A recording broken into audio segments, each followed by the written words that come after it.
Marcelo will not be drafted back into Brazil's starting 11 for a World Cup last 16 encounter with Mexico, Tite has confirmed. The Real Madrid fullback was forced off early on during the Selecao's final group stage clash with Serbia. Back spasms led to his withdrawal, with it later suggested that a hotel mattress was to blame for the 30-year-old's discomfort.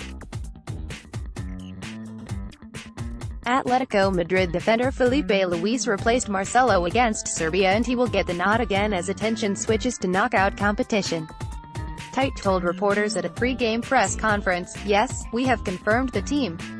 The team that finished the last match. So Felipe Luis, not Marcelo."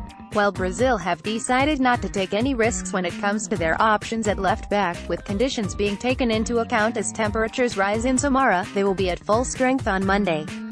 Marcelo may have to settle for a place on the bench, but he has returned to training. He joined in with a practice session on Sunday, with Brazil having only arrived at their next destination in the early hours of the morning.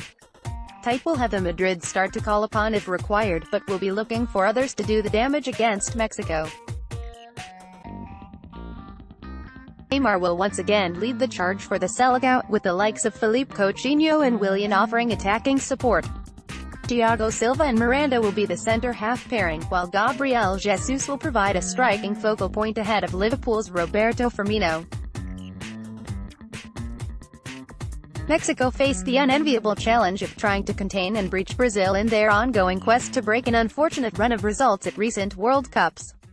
While they are regulars at the last 16 stage of football's showpiece event, the curse of the fifth game has seen them fall at the second round at each of the last 6 tournaments.